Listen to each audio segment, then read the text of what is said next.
Assalamualaikum warahmatullahi wabarakatuh. Sebelumnya izin memperkenalkan diri. Saya Dara Santika dengan NIM 32112111020. Untuk memenuhi ujian tengah semester pada mata kuliah struktur atom molekul dan ikatan kimia, pada video kali ini saya akan menjelaskan tentang pembentukan dan pemutusan ikatan kovalen. Bagaimana penjelasannya? Mari kita simak videonya. Ikatan kovalen. Ikatan kovalen merupakan ikatan yang terbentuk melalui penggunaan bersama pasangan elektron ikatan, di mana senyawa yang dibentuk dinamakan dengan senyawa kovalen. Ikatan kovalen ini terjadi agar atom-atom dapat memperoleh susunan elektron yang stabil, yaitu yang berelektron valensi 2 atau duplet, atau yang berelektron valensi 8 atau oktet, seperti gas mulia. Ikatan ini terbentuk antara sesama atom non-logam. Atom-atom non-logam pada umumnya berada pada golongan 5A sampai 7A, yang artinya atom-atom tersebut memiliki elektron valensi berjumlah 5 sampai 7. Atom-atom non-logam ini agar menjadi stabil, maka mereka akan cenderung untuk menerima atau menangkap elektron. Untuk mencapai kestabilan, maka atom-atom non-logam harus membentuk pasangan elektron ikatan. Caranya, atom-atom sesama ion non-logam berikatan jika mereka sama-sama membutuhkan atau menerima elektron, atom-atom tersebut akan saling menyumbang elektron lalu dipakai bersama-sama. Nah, berdasarkan jumlah pasangan elektron ikatan yang terbentuk, ikatan kovalen ini dibagi menjadi 3, yaitu ikatan kovalen tunggal, ikatan kovalen rangkap 2, dan ikatan kovalen rangkap 3. Nah, bagaimana sih pembentukan ikatan kovalen itu? Yang pertama, yaitu ikatan kovalen tunggal. Ikatan kovalen tunggal adalah ikatan yang terbentuk dari penggunaan bersama sepasang elektron, di mana setiap atom yang berikatan ini memberikan satu elektron untuk digunakan bersama-sama. Contohnya yaitu ikatan kovalen tunggal yang terjadi antara atom hidrogen bernomor atom 1 dengan atom karbon bernomor atom 6 dalam senyawa CH4. Di sini untuk hidrogen konfigurasi elektronnya adalah 1 dengan lambang Lewis yang dapat digambarkan sebagai berikut. Dan untuk mencapai kestabilan hidrogen memerlukan 1 elektron tambahan. Adapun untuk karbon dengan nomor atom 6, konfigurasi elektronnya adalah 2, 4, sehingga elektron valensinya berjumlah 4, dan lambang Lewisnya dapat digambarkan sebagai berikut. Untuk mencapai kestabilan atau supaya elektron valensinya menjadi 8, maka atom karbon ini memerlukan 4 elektron tambahan. Dalam hal ini, atom karbon akan stabil apabila berikatan dengan 4 atom hidrogen, di mana setiap 1 elektron valensi dari hidrogen dipasangkan dengan 1 elektron valensi dari karbon. Sehingga dapat kita gambarkan 4 atom hidrogen berikatan dengan 1 atom karbon menghasilkan senyawa dengan rumus Lewis sebagai berikut. Nah, dari gambar ini terlihat bahwa 1 elektron valensi dari hidrogen berikatan dengan 1 elektron valensi dari karbon, membentuk satu pasang elektron. Ikatan inilah yang disebut dengan ikatan kovalen tunggal, dan dalam senyawa ini terdapat 4 ikatan kovalen tunggal. Ini 1, 2, 3, dan 4. Setelah berikatan dengan cara ini, keempat atom hidrogen menjadi stabil karena memiliki 2 elektron, dan untuk karbon juga menjadi stabil karena memiliki 8 elektron.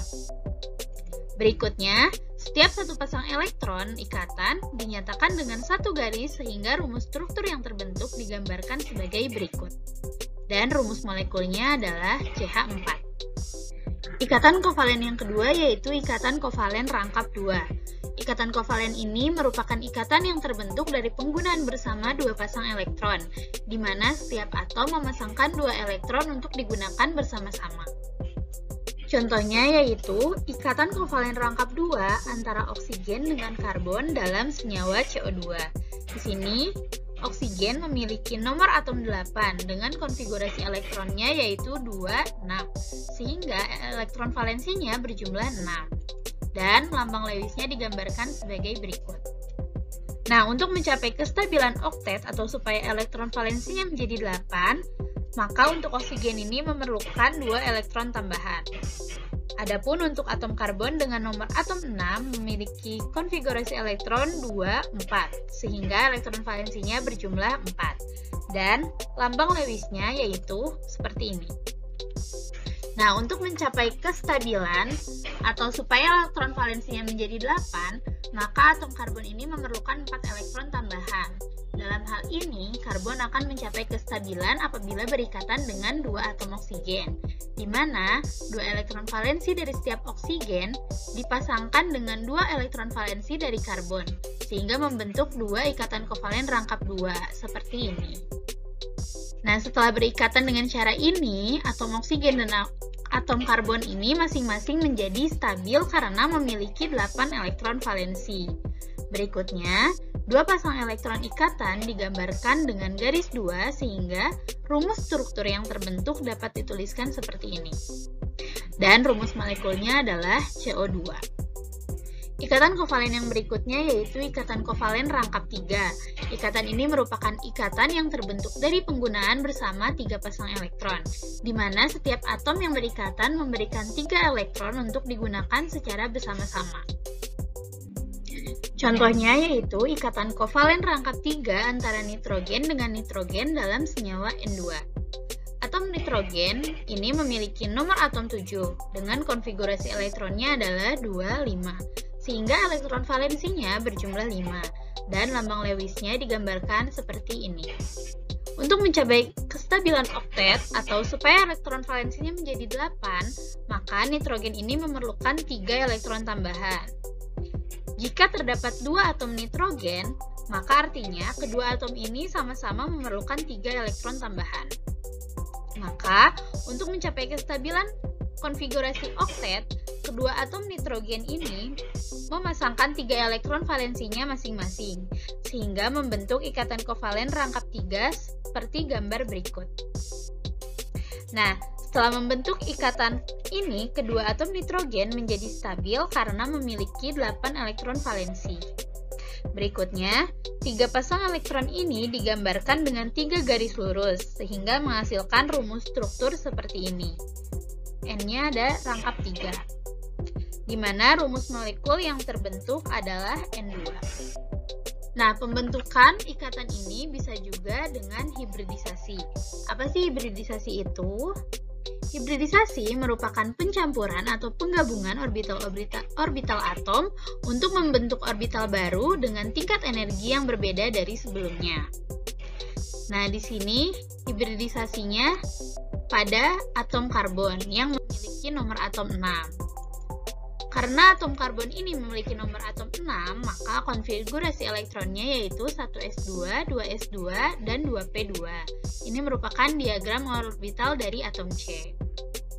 Nah, sebelum terjadi hibridisasi, atom C ini harus memindahkan 1 elektron dari orbital S ke orbital P. Dan prosesnya ini disebut dengan promosi. Kemudian, ketika atom C akan berikatan tunggal, maka orbital S dengan orbital P mengalami hibridisasi. Jadi, S dan P-nya ini berada pada tingkat energi yang sama, dan hibridisasinya itu adalah sp3. Karena satu orbital S digabung dengan 3 orbital P, maka akan menghasilkan 4 orbital hibrid sp3, dan memiliki tingkat energi yang sama seperti ini. Untuk prosesnya, di sini satu orbital S dihibridisasi dengan 3 orbital P, yaitu Px, Py, dan Pz, dan menghasilkan 4 orbital sp3 dengan geometri tetrahedral. Nah, ketika orbital C dengan hibridisasi sp3 berikatan dengan atom C yang juga mempunyai hibridisasi sp3, maka di sini akan terjadi ikatan sigma antara sp3 dengan sp3. Nah, ikatan sigma ini terjadi karena tumpang tindih antara ujung dengan ujung orbital. Antara sp3 dengan sp3 ini terjadi tumpang tindih. Dan ikatan sigma ini sulit diputus atau ikatannya jenuh. Dan ini merupakan ikatan tunggal dari C dengan C. Yang selanjutnya yaitu ikatan rangkap 2. Pada ikatan rangkap 2 ini, ketika akan terhibridisasi, atom C tetap harus mempromosikan satu elektronnya dari orbital S ke orbital P. Dan ketika atom C akan membentuk ikatan rangkap 2, maka satu orbital S akan dihibridisasi dengan dua orbital P. Jadi, akan ada satu orbital P yang bebas atau tidak terhibridisasi. Nah, hibridisasinya ini yaitu sp2. Karena satu orbital S digabung dengan dua orbital P, maka akan menghasilkan 3 orbital hibrid sp2. Dan ini adalah orbital P yang tidak terhibridisasi. Untuk prosesnya, yaitu satu orbital S dihibridisasi dengan dua orbital P, yaitu Px dan Py, dan akan menghasilkan 3 orbital sp2 dengan geometri segitiga planar. Nah, di sini ketika atom C dengan atom C berikatan, akan ada tumpang tindih orbital sp2 dengan sp2 pada atom C yang membentuk ikatan sigma di sini. Nah, untuk orbital P yang bebas ini akan terjadi tumpang tindih di kedua sisi dari atom C. Maka akan terjadi ikatan V. Nah, ikatan V ini lebih lemah dari ikatan sigma karena ini hanya ada sharing elektron dan tidak tumpang tindih seperti sp2 ini. Dan di sini hanya ada tumpang tindih antara sisi dengan sisi orbital, yaitu ini dengan ini. Dan ini merupakan ikatan rangkap 2 dari atom C. Yang selanjutnya yaitu ikatan rangkap 3. Pada ikatan rangkap 3 ini, setelah terjadi promosi, ketika akan membentuk ikatan rangkap 3, satu orbital S dihibridisasi dengan satu orbital P. Nah, hibridisasinya ini adalah sp. Karena di sini hanya dihibridisasi dengan satu orbital P, maka ada dua orbital P yang tidak terhibridisasi atau bebas. Nah, karena satu orbital S digabung dengan satu orbital P, maka menghasilkan dua orbital hibrid sp. Dan ini adalah orbital P yang tidak terhibridisasi. Untuk prosesnya, di sini satu orbital S dihibridisasi dengan satu orbital P dan akan menghasilkan dua orbital sp dengan geometri linear. Pada ikatan rangkap 3 ini, ketika atom C berikatan dengan atom C yang memiliki hibridisasi sp, akan terbentuk ikatan sigma antara sp dengan sp karena ada tumpang tindih, dan akan ada dua ikatan V karena di sini terdapat dua orbital P bebas atau yang tidak terhibridisasi, maka ikatan V yang terbentuk juga akan ada dua. Dan ini merupakan ikatan rangkap 3 dari atom C. Yang selanjutnya ada pemutusan ikatan kovalen. Nah, pada konsepnya, pemutusan ikatan itu dibagi menjadi dua jenis.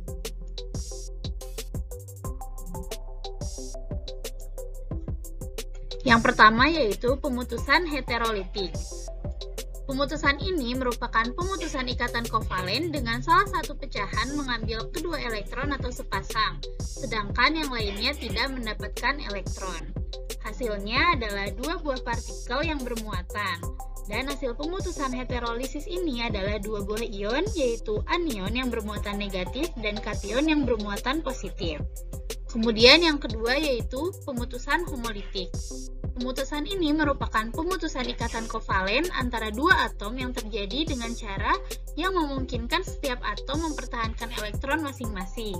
Pemutusan ini simetris dan mengarah pada pembentukan atom yang memiliki elektron tidak berpasangan, yang disebut dengan radikal bebas, yang dilambangkan dengan menempatkan titik di atas lambang atom.